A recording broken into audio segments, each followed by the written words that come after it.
Santo Domingo TV, canales 24 y 69 UHF.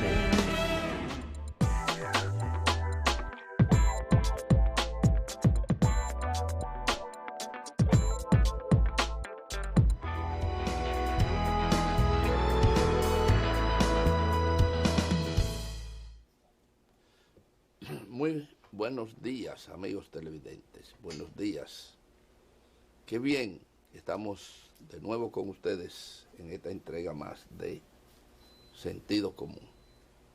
Qué bien, gracias a todos los técnicos que hacen posible la conexión con ustedes.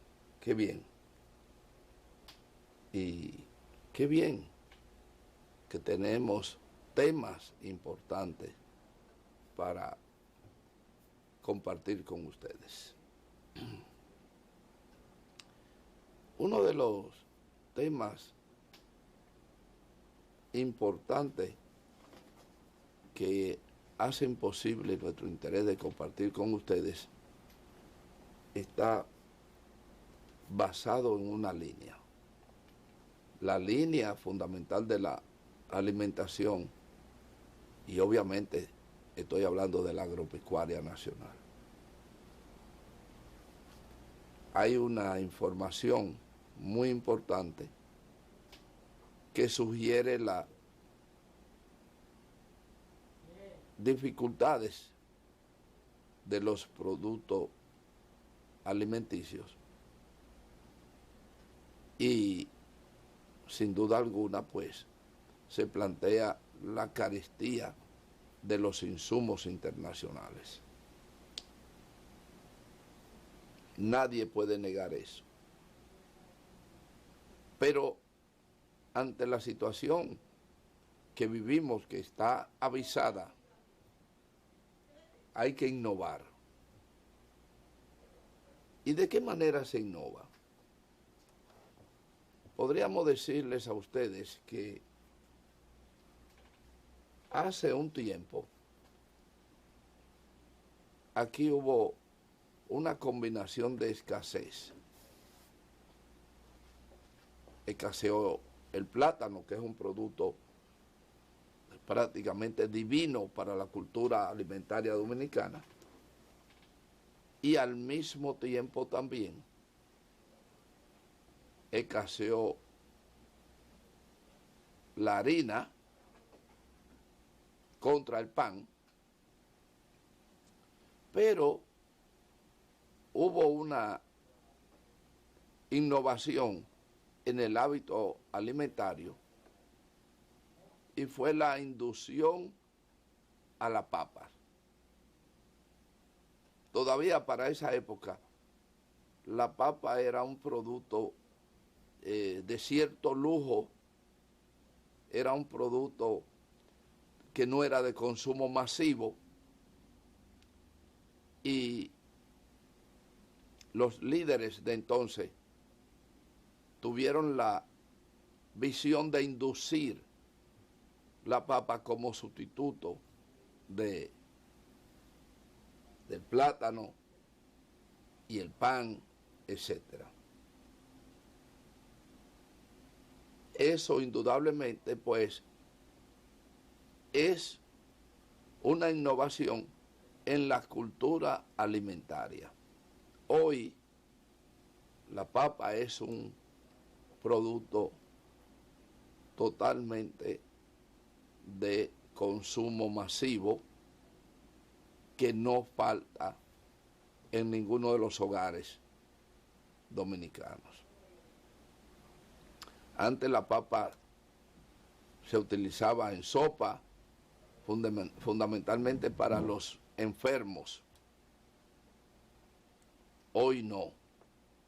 Hoy la papa tiene una cobertura de consumo sumamente definida, alta, etc. ¿Qué ocurre? ¿Qué está ocurriendo? Tenemos dificultades, por lo menos el telegrama de las dificultades para varios productos, pero no se oye o no se ve el la decisión realmente para innovar y al mismo tiempo suplantar. El presidente de la República ha estado por encima, aparentemente, de lo que es el cuerpo de los responsables de la producción. Y se adelantó con varias distancias cuando decretó o instruyó el tema de la tasa cero para el sector agrícola. Y al mismo tiempo bajó un programa para una tasa 8 para las MIPYMES. Entonces, el presidente de la República demostró una preocupación por el sector de mayor importancia en la alimentación y al mismo tiempo por el sector de las MIPYMES, a los cuales uno lo llevó a una tasa 0 y otro a una tasa 8, cuando estábamos hablando de un mínimo de una tasa 12, 14, etcétera. Y en el sentido privado, ni se diga. Lo que pasa es que también hay un miedo de sectores de la prensa y de todo, de no querer señalar a un sector del sector privado como parte de una conspiración permanente contra el desarrollo y facilidades de la nación. Porque el interés fundamental de ellos es cada día aumentar sus beneficios. Hay una filosofía que yo no sé cómo la manejarían los economistas, que yo planteo y digo lo siguiente: si usted es un empresario hoy y en este año su cierre fiscal usted pagó 40 millones de pesos, que los hay a montón, eso significa que usted tuvo beneficios que hay que calcularlo para ver qué da la ecuación del pago de impuestos de 40 millones de pesos en relación a los beneficios que usted obtuvo. Pero hay algo más. Ese empresario hace una huelga, entonces el año posterior, diciendo que tiene pérdida. Pero vaya usted a ver, la pérdida es porque en tal caso pagó 20 millones de impuestos, lo que significa que aún tiene beneficios. Claro que sus beneficios se redujeron considerablemente, pero no es un registro de pérdida en sí. Es un registro pura y simplemente de menos beneficios, pero no de pérdida. Pero ¿qué pasa? Que la cultura nuestra, de nuestro manejo económico en los sectores productivos, es entonces declarar el grito de pérdida para acudir al apoyo del Estado.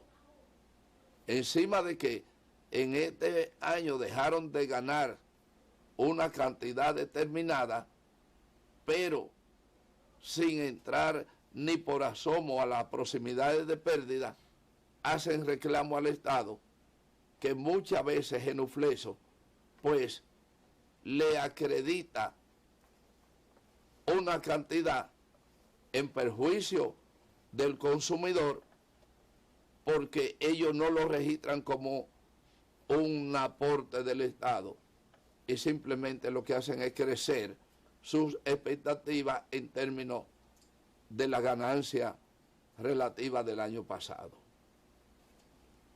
Ante esa situación, un Estado, no importa de qué ideología sea, lo ideal es sencillamente asumir la responsabilidad que le confiere mantener, de acuerdo a la Constitución, la política alimentaria y educativa de los pueblos.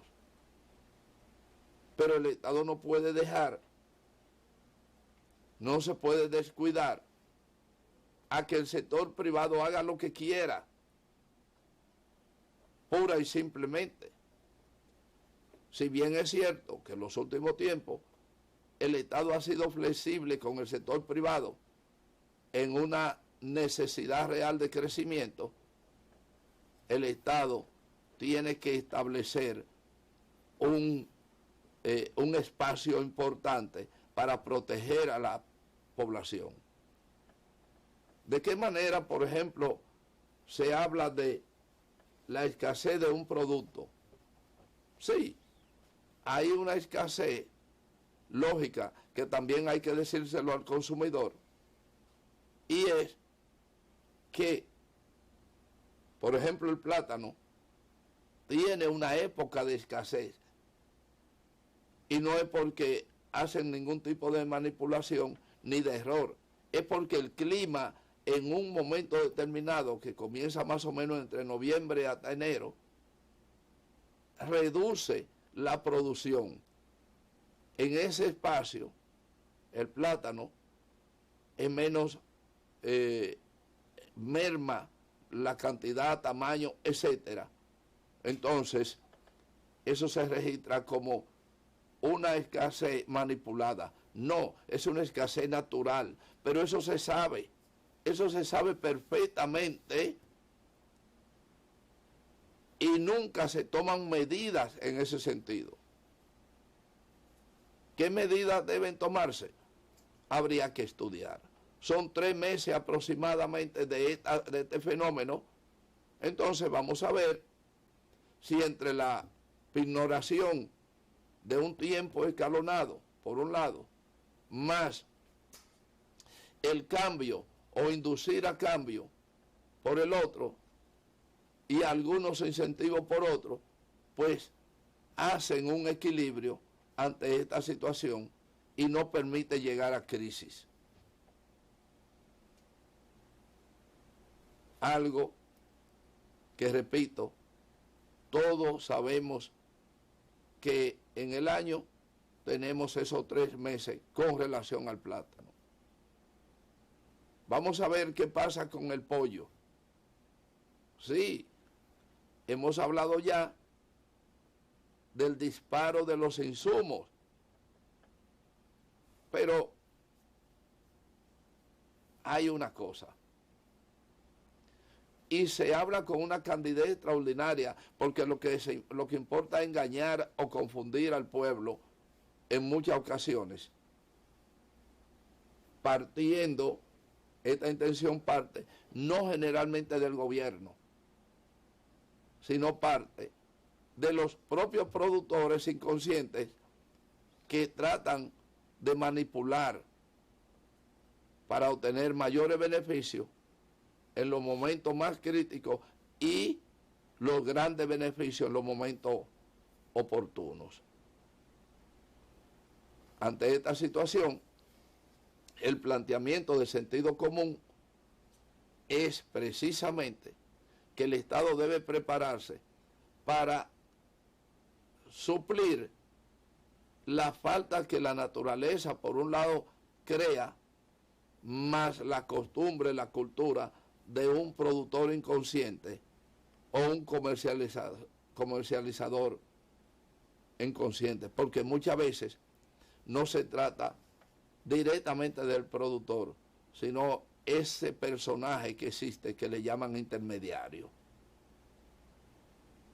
Si ante una situación de escasez o manipulación del pollo, el Estado tiene una cantidad de pollo ignorado, conservado, que sencillamente no tiene que obligar ni conversar con el sector privado, sino sencillamente sacar al mercado a un precio justo el producto que tiene pignorado. ¿Qué va a pasar? Que el sector privado, que está escondiendo por un lado su producción para esperar momentos más oportunos a la especulación, sencillamente se siente impedido, porque mientras él tiene un pollo a 70 pesos, el Estado lo puede proveer a un precio totalmente inferior. Ahí se acaba la especulación, porque el Estado responde, no compite, porque eso no es competencia. El Estado simplemente aplica la responsabilidad que debe tener de acuerdo a la Constitución de proveer, de facilitar la alimentación del pueblo. Esa diferencia está establecida. Muchos productores niegan eso y dicen que lo que nosotros decimos no aplica. Perfectamente. Yo no quiero que aplique. Yo lo único que quiero es que el Estado se mantenga alerta a través de los gobiernos para que no permita la especulación, que es indudablemente una tenaza caliente contra el consumidor. Pura y simple. Pero al mismo tiempo también los estudios acumulados, los resultados de estudios acumulados deben sugerir una serie de medidas. En el momento de que hay una reducción de producción del plátano, por ejemplo, hay una alternativa para la papa, o para la yuca, o para la batata. Entonces, ahí entra la innovación de cómo preservamos yuca, cómo preservamos papas, cómo preservamos batata en condiciones que le alarguen la vida inocuamente, para que el productor pequeño no tenga que salir corriendo del producto que lleva al mercado. Y de esa manera, el gobierno, conjuntamente con las asociaciones que deben fomentarse, las cooperativas, tienen garantizada a un precio equilibrado el tema de la alimentación. Pero no es el grito de decir que los insumos, tal vez, claro que sí, hay problemas, pero cada año podemos acumular parte para combatir ese flagelo que en realidad se ha convertido todos los años. Nosotros importamos los insumos, por ejemplo, para el pollo, para el ensamble del pollo en el país. Ahora, ¿qué hacemos cada año para reducir esa importación? Esa sería una pregunta que habría que oír la respuesta de parte del sector. ¿Qué hacemos? ¿Cuánta soya, cuánta tonelada de soya importamos? Una pregunta difícil, pero más difícil es la siguiente. ¿Cuánta soya podemos producir en el país? Nadie se atrevería a contestarnos, porque probablemente podríamos producir el 25%. El 25% del consumo resulta un 25% de reducción a lo que importamos. Pero a lo mejor podemos producir el 50% o algo más. Y cualquier respuesta que podamos tener en ese sentido, indudablemente hay una acción lógica. Y ahí debe entrar el programa de tasa cero. Tasa cero y algún estímulo más para aquel que se decida a cultivar soya. Pero no hay ese espíritu, no hay esa visión. Perfecto, el sector privado no la quiere producir porque tiene mayor ventaja importándola. Pues sencillamente el sector privado que no la produzca, pero el Estado en una cantidad de tierra que tiene puede estimular y subsidiar la producción de soya. Y de esa manera aventajaremos el golpe de la importación de los insumos en el área de la avícola. O sea, nosotros no estamos diciendo nada, ni hay que ser especialista, simplemente tener el sentido común, que es lo que tiene este programa. Y así lo aplicamos a un sinnúmero de nuestras necesidades. Porque si somos un país productor que se probó que el 85% de los insumos que consumimos, o mejor dicho, de los alimentos que consumimos, se producen en el país, con el esfuerzo que tenemos. Eso significa que con un extra esfuerzo podremos aumentar a un 90 y tanto. Pero, en aras de un liberalismo propio de planes que vienen estableciéndose durante tanto tiempo, tenemos entonces que importar una determinada cantidad de ciertos productos. Y el que no me quiera creer, que vaya a los supermercados para que vea que puede comprar lechuga importada, yuca importada, una serie de productos vegetales importados que no aumentan, que no agregan a la alimentación nacional una significativa justificación.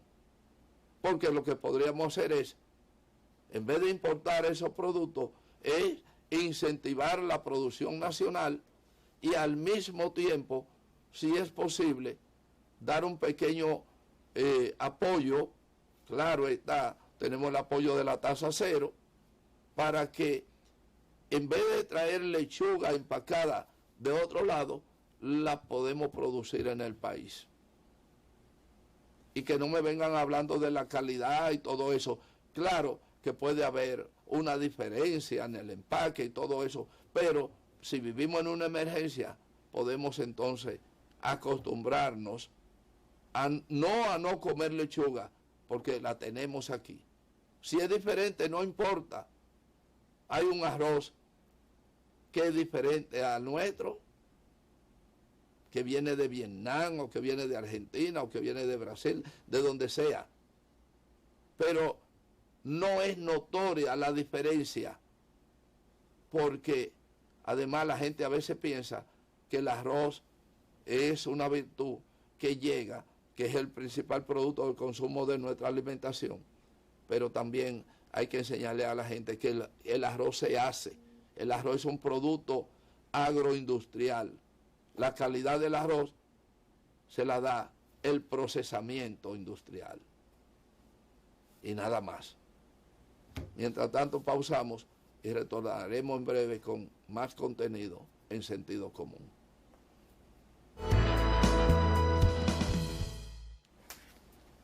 Bien, señores. Hay un tema que es casi exclusivo de los expertos deportivos. Pero indudablemente que hay algún nicho que una parte de los cronistas deportivos no tocan. Tocan muy bien el desenvolvimiento práctico de un deporte, pero las consecuencias sociales de ese deporte muchas veces no lo conocen. Nosotros ocasionalmente hablamos de este tema y hoy vamos a dar alguna pincelada al respecto. Hay un personaje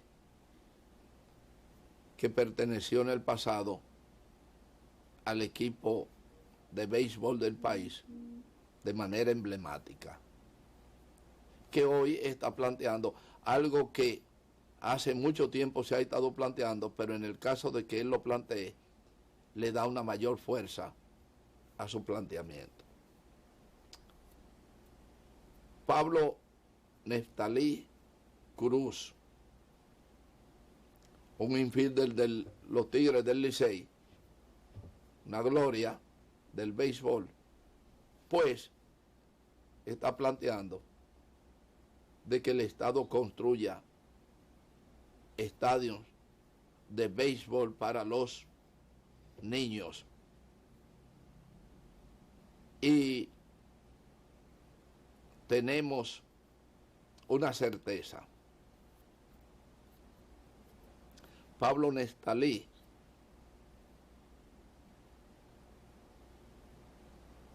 está poniendo el punto sobre la I.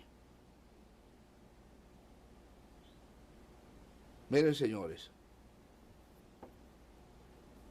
el Estado Dominicano ha tenido una gran falla, una grandísima falla con la industria del béisbol. Y ha permitido apresar la presa, valga la redundancia, para que otro se la lleve. El Estado Dominicano no ha hecho del béisbol dominicano una marca suya. Una marca fácil porque es una marca espontánea. El Estado Dominicano se ha dejado arrebatar, ha permitido los vicios económicos y sociales que genera el béisbol. Y con esto, por ejemplo, le digo un ejemplo. Estadio profesional de béisbol en manos del sector privado. El Estado construye y permite que se apodere el sector privado. Las escuelas que se han instalado en este país, que independientemente de todo el dinero que involucra, le ha hecho daños sociales al país y deportivos en sentido general. No es posible, señores, que el Estado continúe indiferente ante la consecuencia y la necesidad de una marca tan importante para el país como es el béisbol, esa estampa. Ahora, ¿qué ocurre? Que el talento criollo no tiene protección del Estado. Cuando a un adolescente la sapiencia de los scouts, de los buscatalentos, lo ubica, ya ese joven es una presa de negocio de ese sector de manera cautiva. Y ahí muere todo. Si ese muchacho fracasa por una lesión física, ahí terminó todo. Ese talento se fue, o por rendimiento, por lo que sea, los requisitos que ellos establecen. Sin embargo, un muchacho talentoso que puede fracasar en el transcurso de su desarrollo, puede aportar mucho más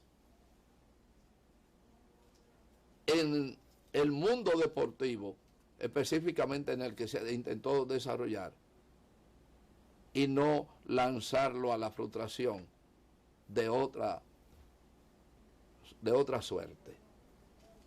Por eso, algunos países como Cuba formaron deportistas, por ejemplo, managers de béisbol, sin ser beisbolistas. Recordamos precisamente a un manager, creo que se llamaba Borges, que dirigió la novena cubana en el año 69,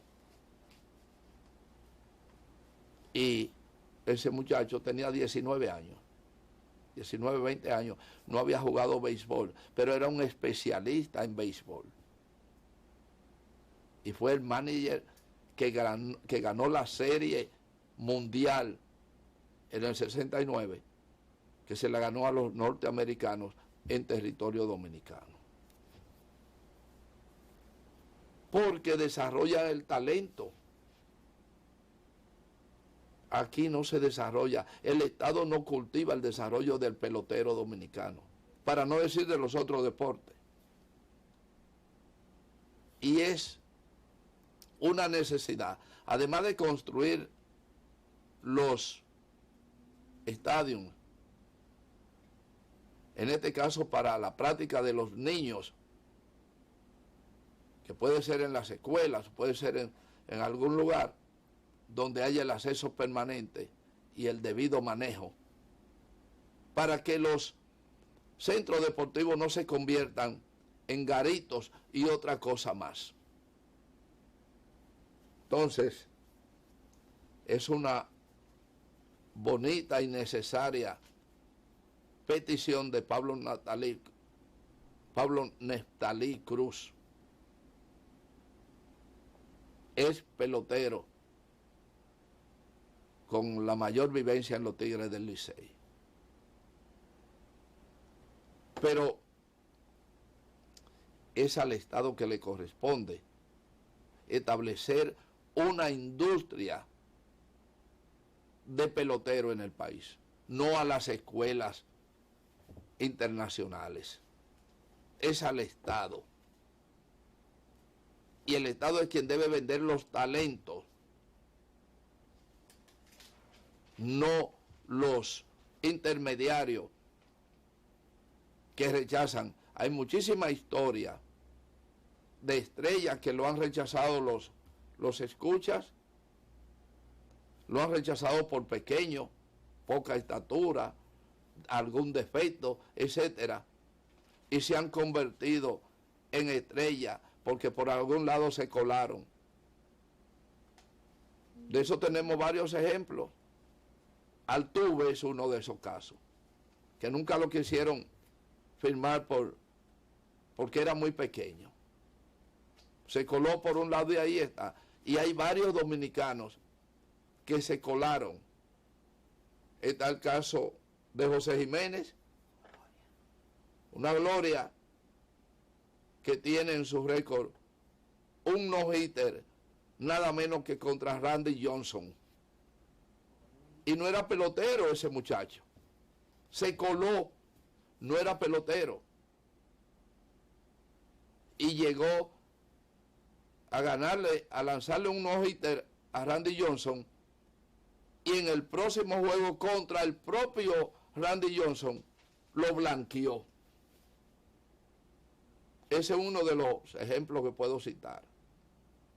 Entonces, aquí se ha cometido un crimen, el Estado dominicano ha cometido un crimen al ser indiferente y no darle la atención necesaria al béisbol. Incluso da pena como estas estrellas, estos jóvenes, narran sus vicisitudes cuando llegan a los campos de entrenamiento de las ligas menores, etcétera. Los trabajos que pasan no pueden comer porque no saben ordenar en inglés la comida.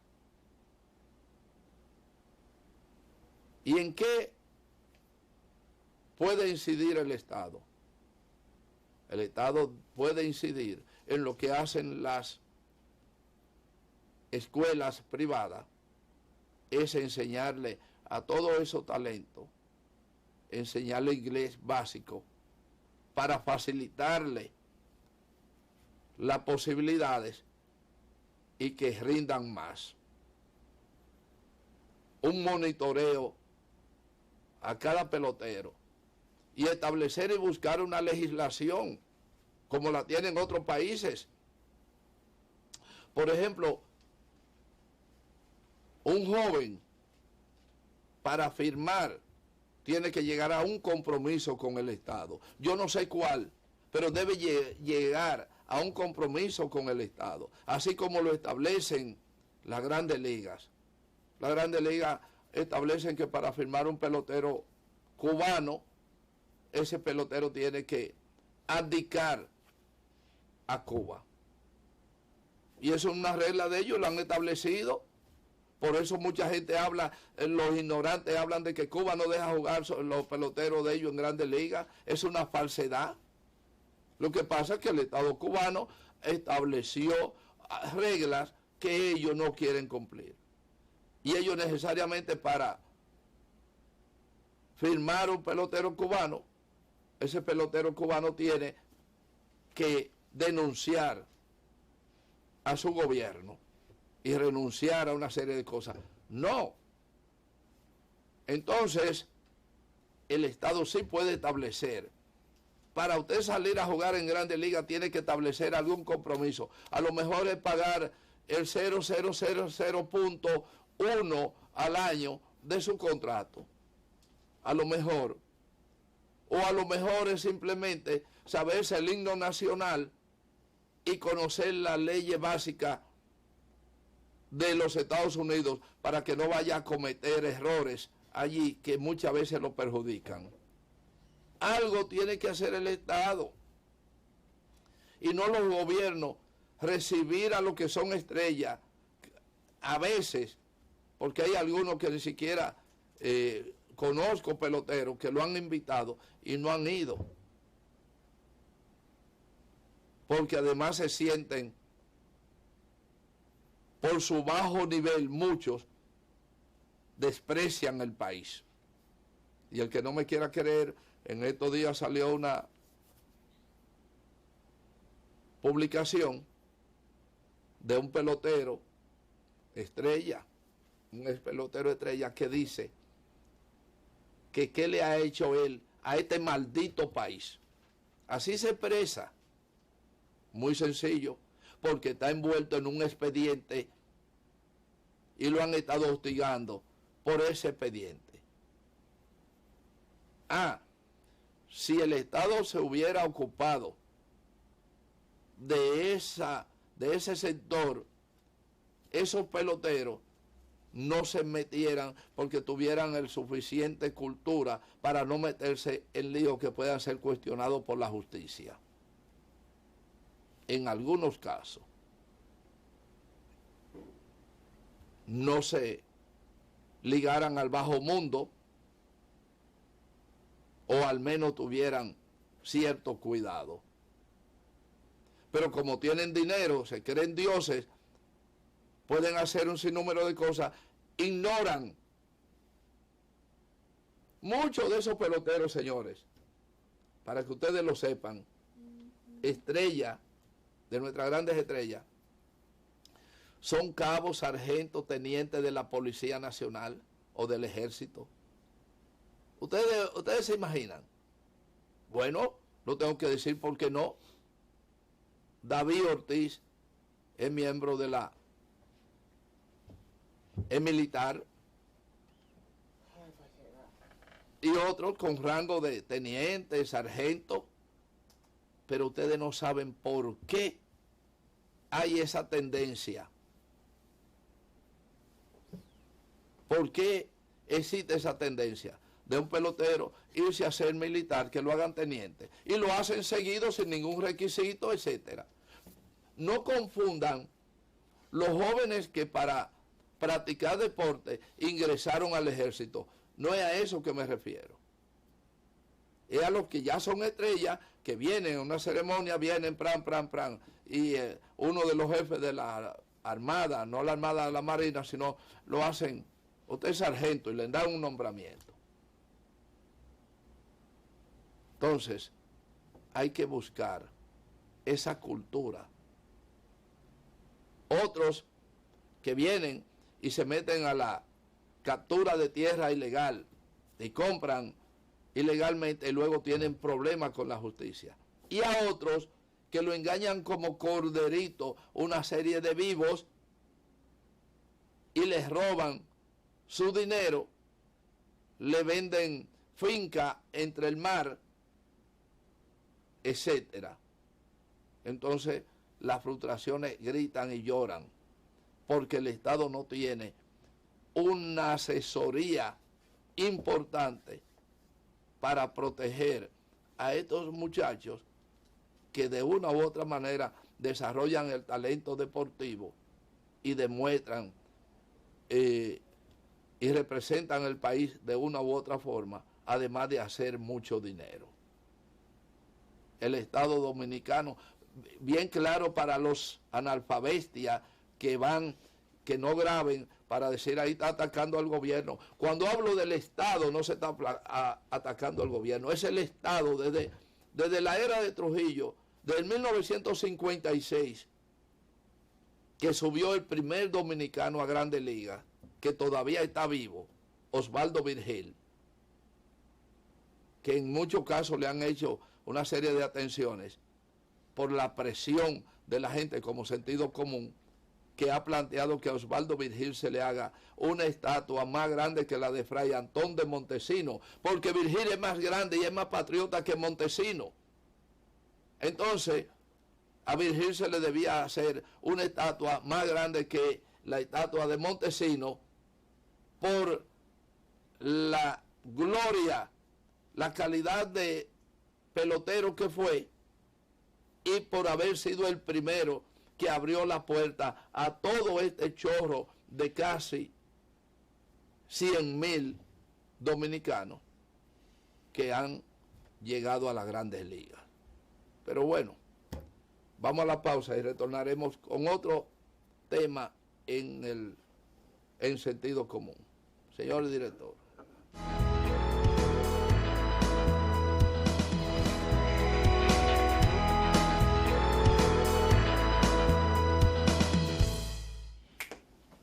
Bien, señores.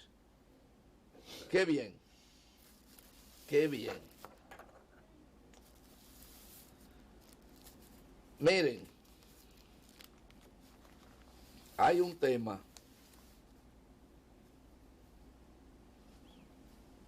que hay que prestarle atención. El tema es de interés nacional, es un tema de nación, y es la licitación que próximamente se hará para la compra de una planta de gas de 700 megabytes. Esa planta, que ya se especificó, será de gas y debe ser ubicada en el norte del país. Se abrirán las licitaciones.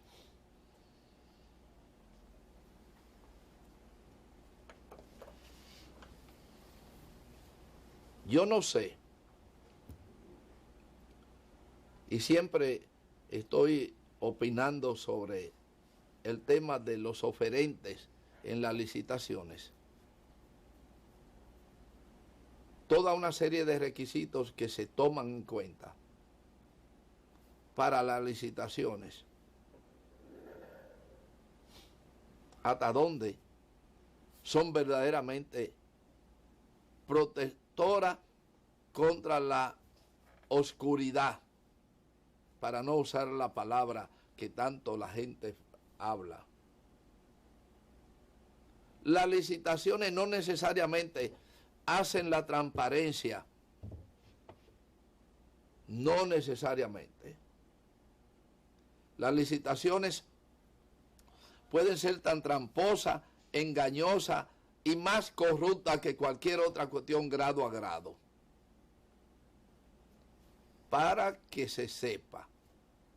Liciten, que saquen a licitación. Yo ahora mismo formulo una licitación para que se la gane alguien que yo quiera. Y de eso no vamos a dar detalles, porque de eso el señor que dirige a Momentum tiene más conocimiento. Ojalá que él se atreva a hablar de eso, porque ese señor, que es un sobreviviente, hay muchas cosas que no se atreve a hablarla, y que yo quisiera que él se encadene conmigo de vez en cuando, pero él no se atreve. Y él, por ejemplo, y otros, sí, que liciten, sin darse cuenta que las licitaciones, en algunos casos, porque yo trato de hablar para que no, es que hay una serie de calieses que graban pedacitos y lo llevan y crean un problema. Ahí está diciendo este señor esto y esto. No, estamos hablando de algunos casos. Por eso hay escándalos en licitaciones que hay que declararla desierta, porque el escándalo es tan grande que no justifica. El día pasado me llamó un amigo de Miguel Gil, por cierto, y me dice: te vi ahí defendiendo a Andy Dajuárez. Y yo le dije: sí. ¿Qué yo defendí?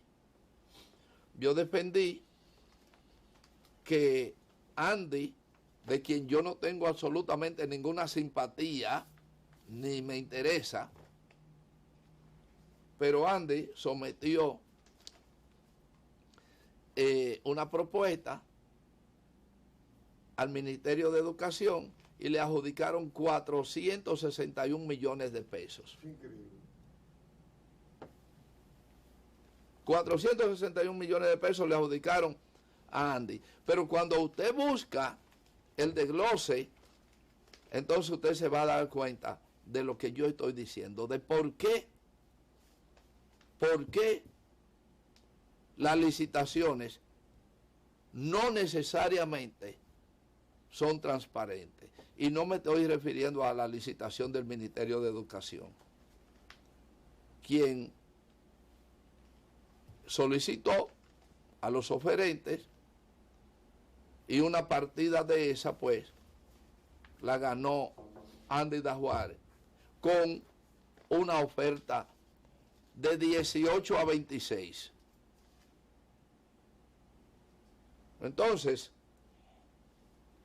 no vamos de ninguna manera a satanizar el total de las licitaciones, pero sí llamamos a la atención de que yo, por ejemplo, conozco una licitación que se hizo aquí para equipo del ayuntamiento, y le cuento esto. El ayuntamiento utilizaba los servicios de varios propietarios, de varias pequeñas empresas que tenían vehículos propios para el transporte de basura, desde la transferencia al vertedero. Y obviamente esas empresas pequeñas tenían camiones que no estaban en mejor de los usos. Pero había otra compañía que quería el monopolio del transporte de la basura y trajo una cantidad de camiones, lo metió en un solar por ahí y lo taparon, camiones nuevos y todo eso. Entonces, la base de la licitación decía, los camiones para ser admitidos en la licitación tienen que ser de el 10 en adelante. Ustedes pueden sacar en qué época estoy hablando, le estoy dando datos. Del 10 en adelante. Los camiones de los otros eran camiones más viejos. Pero en vez de decir que para una época usted como propietario debe tener un camión en tal condiciones y orientar a la gente y luego la licitación, no. ¿Qué hicieron? Cuando la sometieron, todos los pequeños quedaron fuera porque no calificaban de acuerdo a la base de la licitación que se hizo. Fue para favorecer a un sector que se quedó con todo. Y en eso hay metido un gran comunicador de este país, que era parte de los pequeños, pero se alió con el chanchullo de manera gratuita. No puedo decir que fue de otra manera. De manera gratuita él se alió y abandonó el sector de los pequeños del que él pertenecía, porque tenía 2 camiones, y entonces dejó sus intereses, y de esa manera esa compañía que refiero se hizo dueña de todo el proceso y manejo de el negocio de la basura, que es un gran negocio, un grandísimo negocio. Mientras más crisis hay, más negocio hacen. Porque, como decíamos, las llamadas licitaciones no son necesariamente transparentes. Ahora se está llamando a licitación. Yo no sé cuántos oferentes habrán. Pero si yo como ciudadano quiero ser un oferente, no puedo participar. Porque las exigencias que se han establecido es para proteger a ese sector. Ahora mismo yo hago una alianza con Miguel Gil, que tiene muchísimas relaciones internacionales, y nos dicen, nosotros estamos dispuestos a suplir y construir la planta. Nos dice una empresa gigantesca de Japón o donde sea. Pero Miguel Gil y yo no podemos ir a ofertar. Primero, no somos del sector eléctrico. Segundo, tenemos que tener una compañía constituida, reconocida por nuestro bisabuelo, tal cosa, etcétera, etcétera. A lo mejor la oferta que tenemos Miguel y yo es la mitad de la que ofrecen los que están protegidos por una ley, tal como si las leyes no se pudieran derogar, como si no se pudiera legislar para modificar las leyes. No, esto es la ley, no podemos hacer absolutamente nada porque la ley lo dice. Ajá, ¿y quién hizo la ley? ¿En qué momento y cuándo? Entonces, señores, ahí es donde la puerca retuerce el rabo. Y estamos, nadie puede decir, se llama licitación, etcétera. Que se diga aquí, públicamente, los defectos y las violaciones de Punta Catalina, que se diga, a que no se atreven las autoridades hoy a decir punto a punto los problemas de Punta Catalina, que no sea solo el supuesto robo o el manejo de la finanza y todo, que hablen de la calidad y quién construyó y todo eso. porque las verdades no pueden seguir a media en este país. Y es muy fácil decir la verdad a media. Y yo estoy desafiando que se diga punto a punto, desde la más mínima tuerca hasta el más grande artefacto de Punta Catalina. Que se diga quién lo fabricó, quién lo compró, cómo fue, todo, punto a punto, con nombre y apellido, a que no lo resisten decirlo. Claro, hoy están juzgando los jueces que fueron parte del delito. Qué bien. Quienes fueron parte del delito, quienes son aquí y quienes aspiran a meterse en el sector eléctrico, que no me dejan meterme a mí, ni a Marlon, ni a Miguel, pero sí hay a quienes se pueden colar. Y cojan la lista, que la ciudadanía exista, que la ciudadanía pida la lista de quiénes son los generadores. Yo sé que Miguel anda por ahí presionando para que el programa se termine. Yo lo voy a terminar. Lo voy a terminar porque él no quiere que yo diga las cosas que estoy diciendo. Señores, por esa razón vamos a despedir el programa. Será hasta mañana cuando estaremos de nuevo con ustedes en otra entrega más de Sentido Común. Hasta entonces.